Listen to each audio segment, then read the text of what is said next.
Salut à tous, bienvenue pour cette nouvelle édition du Wrestling Rewind. Alors première chose, vous l'avez peut-être remarqué quand même, il y a quelque chose de changé. Ah oui, évidemment, il y a une nouvelle cinématique. Le petit générique du Wrestling Rewind, la petite vidéo d'introduction rien que pour vous. Donc pour les connaisseurs, hein, sachez que la petite musique qu'on entend en fond, donc c'est une musique de Rage Against the Machine, Bulls on Parade, donc c'est le petit solo de Tom Morello, voilà pour l'information musicale au cas où vous voudriez donc trouver cette chanson. Bienvenue à tous, hein, bienvenue pour cette nouvelle édition du Wrestling Rewind. Et aujourd'hui, bah, évidemment, je vais faire ma traditionnelle preview de show. Donc on va revoir les matchs, on va voir quelles espérances on peut avoir concernant tel ou tel match. On va peut-être aussi parler des matchs qui ne sont pas encore annoncés sur la carte, mais qui pourraient très bien faire leur arrivée et ce qu'on pourrait en penser. Et bon, d'abord, SummerSlam 2012, excusez-moi, c'est dans 10 jours maintenant et on va fêter quand même le 25e anniversaire, hein, 25 ans de mémoire, de grands moments. D'ailleurs, sachez qu'il y a donc il y a 10 ans, pour vous donner un chiffre rond comme ça, il y a 10 ans, donc on avait assisté à la meilleure édition concrètement de SummerSlam avec l'édition de SummerSlam 2002. Et franchement, pour vous dire concrètement, SummerSlam 2002, je considère comme la meilleure édition de SummerSlam de tous les temps. On a un excellent Brock Lesnar contre The Rock en main event qui atteint le 4 étoiles facile. On a évidemment le Street Fight match entre Triple H et Shawn Michaels absolument énorme. Et on a également aussi le très très bon opener entre Kurt Angle et Rey Mysterio. Donc en fait on a eu un pay-per-view vraiment maîtrisé de bout en bout. Et donc 10 ans plus tard on se retrouve avec Brock Lesnar encore possiblement dans Main Event. Qui aurait cru ça? Qui aurait cru ça? Donc Brock Lesnar face à Triple H. C'est le premier match donc qui avait été annoncé d'ailleurs par rapport au reste des matchs annoncés sur la carte de SummerSlam. Triple H d'un côté, Brock Lesnar de l'autre. Pour rappel, donc le match a été officialisé lors du millième épisode de Raw avec justement Stephanie McMahon qui a fait péter un boulon à Paul Heyman qui a accepté donc ce match. De plus, ce qu'il faut savoir c'est que donc Shawn Michaels sera présent en ringside pour assister Triple H et évidemment Paul Heyman sera du côté de Brock Lesnar. Donc concrètement, c'est le match que j'attends le plus. Même plus que le CM Punk Big Show Cena, malgré que je sois un énorme fan de CM Punk. Vraiment, c'est le match que j'attends le plus parce que, bon, ça va faire un peu vieux fanboy, mais ça m'est resté un peu dans la gorge le fait que Stephanie McMahon ait comme ça critiqué assez durement Paul Heyman parce que j'ai un profond respect pour lui. Et concrètement, j'ai envie que Brock Lesnar défonce la tête à Triple H juste pour remettre les choses au point. Bon, évidemment, je sais que c'est du fake, je sais que c'est du faux, mais quand même, merde, fait chier, j'aime pas comme ça ce manque de respect, parce que concrètement, même si ce sont des, on va dire enfin, des moqueries qu'a pu dire Stephanie McMahon lors de Raw, toutes ces moqueries donc étaient fausses, puisque ça reste du catch, mais quand même, on n'était pas loin de la shoot promo et c'était presque véridique, et franchement, ça me faisait un peu chier pour Paul Heyman, donc j'espère juste qu'en fait, Brock Lesnar va défoncer la tête à Triple H. Mais bon, quoi qu'il en soit, pour le côté, on va dire, assez neutre sur la qualité du match, je m'attends quand même à quelque chose d'énorme, parce que on va se retrouver encore avec une situation où donc Brock Lesnar, on va dire, n'a pas beaucoup catché pendant les derniers mois, donc n'a pas eu le temps de, on va dire, d'affiner son style, de présenter son style, donc je pense qu'il va garder le même style qu'il avait présenté lors de son match face à Cena à Extreme Rules, donc c'est-à-dire un catch à la limite du shoot wrestling avec des droites, des punches, des coups de coude, la volonté de faire signer son adversaire, bref, une destruction. J'aurais bien aimé qu'il y ait une petite stipulation on va dire extrême en plus, genre un street fight, un no holds barred, un false count, parce que quand même, entre deux mecs comme ça, pour un main event de SummerSlam, je trouve que ça aurait été encore mieux et ça aurait pu permettre de on va dire d'utiliser à fond le potentiel de Brock Lesnar et de Triple H parce que de toute façon Triple H on le connaît bien dans les matchs hardcore, il sait plutôt bien se démerder, mais je pense que comme Lesnar avait d'abord pour son dernier match avait fait déjà un Extrême Rouge, je pense qu'ils ont voulu faire un match simple, mais ça n'empêche que je pense qu'on va assister à une boucherie parce que ces deux mecs là ils peuvent encaisser, mais c'est assez énorme avec la puissance de Lesnar, Triple H qui peut encaisser les coups, qui pour moi, ça va être le gros match à suivre de la soirée. En plus, il y aura la présence de Shawn Michaels, qui, je pense, va forcément intervenir pour un petit switch in music. À tous les coups, je prends le pari. Et concrètement, je vois bien une victoire de Triple H à la fin. Hein, parce que je vois pas pourquoi Brock Lesnar gagnerait. Surtout qu'après, s'il revient pas avant WrestleMania, comme peuvent le dire les news, perdre encore une fois à SummerSlam après donc la défaite à Extreme Rules, je pense que ça va pas non plus le décrédibiliser à mort. Donc franchement, voilà, il peut très bien perdre lors de SummerSlam face à Triple H. Je pense que ça sera pas si grave et puis ça permettra aussi euh, un bon retour sur scène pour Triple H. Je pense que quand même, en plus du match, donc avec la victoire de Triple H, il va y avoir quelque chose en plus après. Après, peut-être, ça serait une bonne excuse parce qu'on voit bien qu'en ce moment, Triple H, il se fait de moins en moins présent, il se fait surtout de plus en plus présent au côté administratif. Il va bientôt prendre la relève et c'est qu'une question de temps avant qu'il prenne sa retraite. Limite, j'ai l'impression que Triple H va prendre sa retraite des rings avant Undertaker, vu la situation actuelle. Alors, je pense ça serait bien Brock Lesnar face à je sais pas, un shoot wrestling assez puissant pour mettre hors d'état de nuire Triple H. Ça ferait un truc assez marrant, intéressant, je pense. Mais ça, évidemment, c'est qu'un avis personnel. Deuxième match, le Triple Threat Match. John Cena, Big Show et le champion de la WWE, CM Punk, mon amour. Alors, un match aussi que j'attends évidemment beaucoup parce que, bon, euh, le match, je sais pas pourquoi, j'ai toujours dans la tête ce triple threat match à WrestleMania 25 entre Big Show, Edge et John Cena, je sais pas pourquoi. Donc je pense qu'avec CM Punk à la place de Edge, on peut avoir franchement un bon petit match, malgré qu'évidemment que le Brock Lesnar Triple H va prendre quand même beaucoup de temps. On peut espérer 20 bonnes minutes de triple threat match. Et je pense que le mélange des trois styles va apporter quand même, on va dire, quelque chose de bon au match. On a d'un côté Big Show, on va dire quand même le géant qui va peut-être apporter puissance, qui va apporter, on va dire, peut-être des spots marquants. Ensuite, on a John Cena évidemment qui va apporter le côté intense puisque c'est lui qui a le plus de chances de gagner. Et puis enfin, CM Punk avec toujours ce côté twinner. D'ailleurs, je voudrais en parler très rapidement. J'adore à l'heure actuelle le personnage de CM Punk. On est en fait, il y en a certains qui ont dit que c'est un heel turn parce qu'il a battu Rey Mysterio, bon qu'il a attaqué The Rock, machin. Moi, je pense que c'est plus un twinner à tendance heel, mais toujours capable de dire la vérité, qui peut plaire évidemment aux fans de la communauté, on va dire mature, la communauté adulte. Donc j'adore le personnage de CM Punk à l'heure actuelle.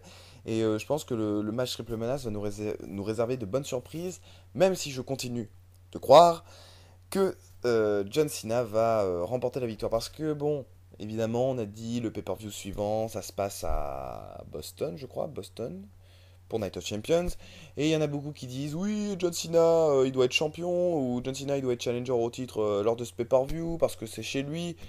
Bon, c'est vrai qu'ils sont pas tout à fait tort, les gens. C'est vrai que ça aurait de la gueule de voir un match revanche entre John Cena et CM Punk pour le titre WWE. Surtout que l'année dernière, donc, CM Punk, lui, avait eu la chance d'être le challenger dans sa ville natale.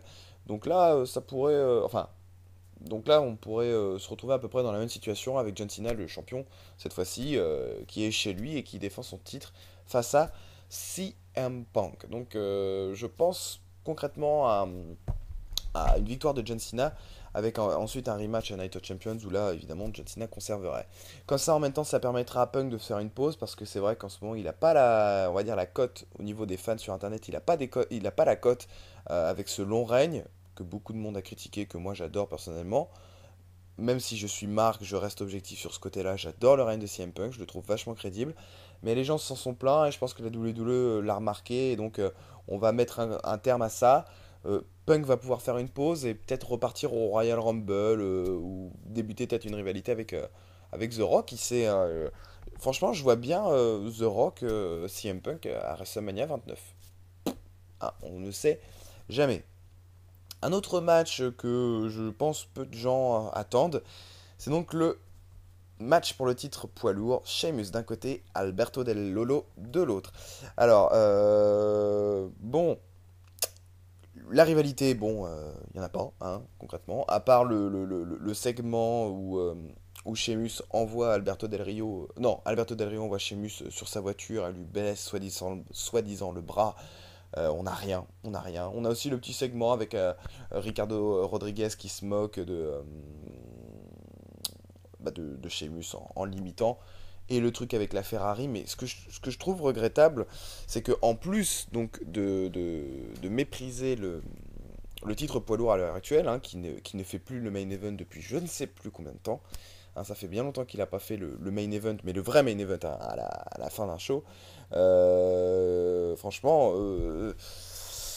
en plus, on va dire que l'équipe créative est un peu poussive au niveau des storylines entourant le titre, hein. On a un peu des segments sans originalité. Franchement, il y avait quand même mieux à faire avec Sheamus et Alberto Del Rio. Mais bon, hein, on sait très bien la considération qu'a l'équipe créative à l'heure actuelle.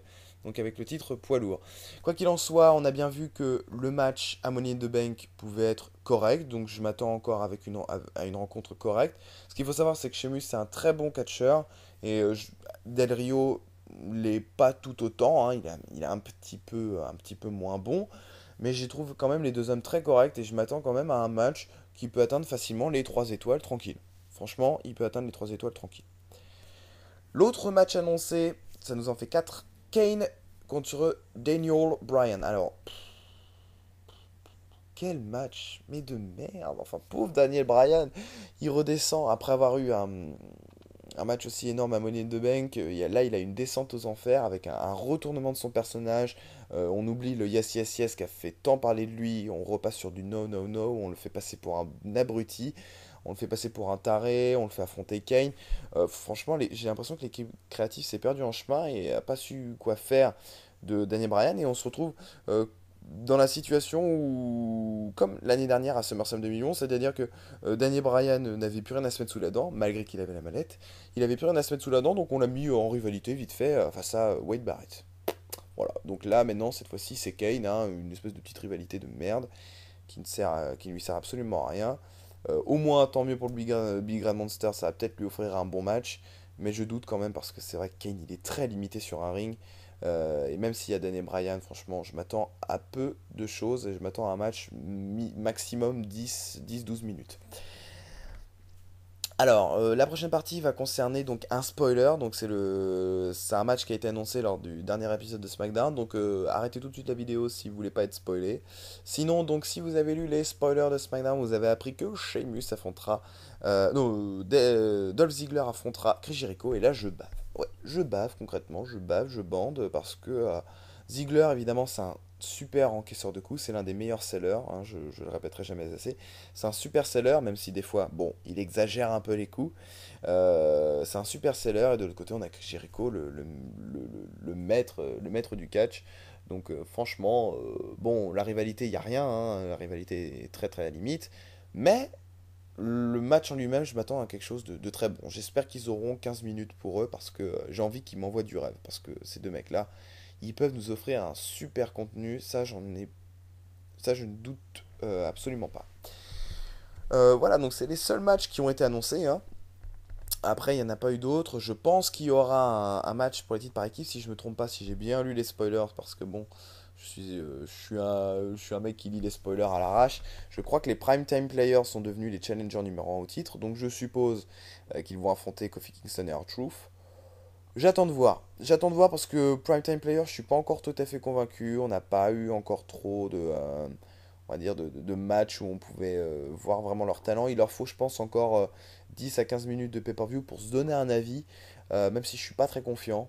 Surtout qu'en plus, bon, Abraham Washington, il en fait un peu des tonnes au micro, et j'ai plus l'impression qu'on se concentre sur Abraham Washington que sur le match, et ça peut peut-être nuire à sa qualité, et puis bon, par contre, bon, c'est vrai quand même que c'est face à Kofi Kingston et R-Truth, donc ça peut nous donner quelque chose quand même de correct, hein, faut pas se le cacher, faut pas se leurrer. Kofi Kingston et R-Truth sont deux mecs super talentueux et ils peuvent très bien offrir un bon match à Darren Young et Titus O'Neil. Je pense également à un match entre The Miz et Antonio Cesaro, si je me trompe pas, lors du dernier SmackDown, ils se sont affrontés les deux. Ou Antonio Cesaro. Attendez, bougez pas, hein, je vais pas vous dire de bêtises, hein, parce que sinon, je vais me faire taper sur les doigts. Je vais simplement retourner voir le spoiler, parce que j'avais pensé à un petit match en plus, ce qui me ferait plaisir donc pour SummerSlam, parce que franchement, ça me ferait super rêver. Que je me trompe pas. Christian face à Antonio Cesaro. Donc on a vu que Christian s'est fait tabasser après sa victoire. Donc il a battu Antonio Cesaro et ensuite euh, le Suisse s'est vengé sur Christian. Donc je pense à un petit match revanche entre les deux pour SummerSlam. Et bah, j'espère que le match sera bon parce que j'ai pas encore vu le match à SmackDown, mais je pense qu'il est de bonne qualité. Antonio Cesaro est excellent sur un ring. Christian est un excellent athlète. Je doute pas qu'on peut avoir une bonne confrontation entre les deux hommes. Évidemment, hein, si on nous fout un squash de Ryback, en plus on perdra au moins facilement 7 à 8 minutes d'antenne. Donc ça fait évidemment 7 à 8 minutes de moins pour des possibles matchs pour SummerSlam. Donc cette preview est terminée, hein, on a fait 16 petites minutes, j'ai donné à peu près mes avis, bon, pas trop d'analyse technique, hein, de toute façon on verra bien comment est le show, on verra bien. Je m'attends quand même à un pay-per-view pas trop mal, même si la carte me fait moins baver que Money in the Bank concrètement. Mais généralement c'est souvent les pay-per-view qui nous font moins baver, qui nous offrent le meilleur show. Money in the Bank proposait une carte qui nous est bavée, et puis finalement on s'est retrouvé avec un show plutôt passable, mais pas aussi énorme qu'on s'y attendait. Donc bon, hein, wait and see, comme on pourrait dire. Donc j'espère que cette édition vous aura plu. N'hésitez pas à mettre un petit like, à commenter, à aimer la page Facebook juste en dessous, hein, pour me soutenir. Et que dire de plus? Ah si, vive le catch!